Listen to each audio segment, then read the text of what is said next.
MVP is not like you. What is MVP like? You fought him. He's a really nice guy. Oh, he is. Hell of a fighter too. Do you think he's good? We're just different people, you know. Yeah, I never met him before either. Well, I'm not gonna lie. You honestly during the fight said you thought he was gonna win the fight. Hell yeah, I was rooting for him. I don't think that'd bother MVP either. No. It's a competition guy. He likes competition. Me personally, I could care less about it. What about that style that he fights? That bouncing, that kind of. It's wonderful. Hate being in front of him. It's a wonderful style to watch. I like it. Really? I enjoy the fuck out of MVP. I've always been a fan of MVP. How did you train for a guy like that? I just didn't do anything different at all. Same thing I always do. Show up to the gym and just train. Did you have a guy moving in and out like that? No reason to do all that. Coaches bring people in, say, hey, do a little bit of this, do a little bit of that. As soon as coach ain't looking, I'm like, do what you normally do.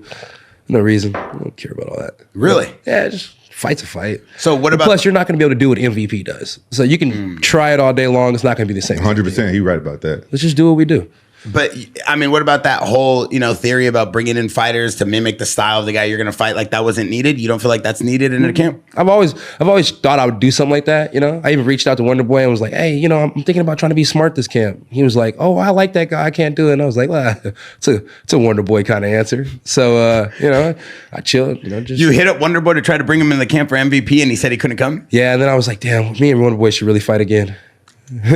Damn. It's just me. It's like, no hard feelings. It's just, fuck you, fuck me too. All right, fuck everybody, fuck it. And speaking of Wonder Boy, I mean, that's kind of crazy for you to go outside of your comfort zone and call a friend in to come in, or not a friend, but a fighter to come in, and him say he can't do it because he likes another fighter. But you fought Wonder Boy. And I remember during that fight, and also I saw press conference videos and a lot of interviews of you saying that you weren't going to try to shoot on this guy. You weren't going to try to take him down. No, he kicked me in the body one time, and I did shoot, though. That shit hurt.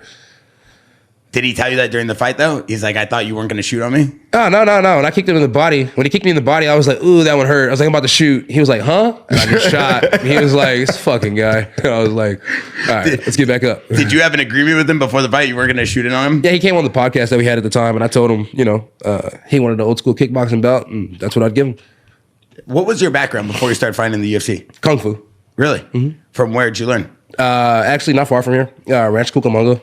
I learned from a guy named Mark Kennedy. He was actually a school teacher for several years. He had a little bit of training underneath Bill Lassiter, who was a Kung Fu Sansu lineage of the art. One of the first Americans to learn it. And then he also had some Kempo background, so that's why I was always a big fan of like Chuck's and John Hackelman. You know what I mean? Just seeing how they transferred over the Kempo style to martial arts. So big fan of those guys. Watching them do it. Never seen anybody do the Kung Fu Sansu style and bring it over. So it's pretty cool to be a pioneer of that sport, that art, and bring it over. But yeah, Kung Fu, and I think my Kung Fu is good enough to strike at anybody. So I'll give it a shot. So you grew up in SoCal, right? Yeah. Where'd you grow up in? I grew up in Ontario, Ranch Cucamonga. You know what I mean? You see Next Friday. Yeah. I mean, I went to Damien and Laverne. There you go. Yeah, right down the road. So I was right down the street. And we have a paintball park in Chino out there in IE. Yeah, I went to Los Osos, and then our church is in Pomona. So I went to Greater New Faith in Pomona.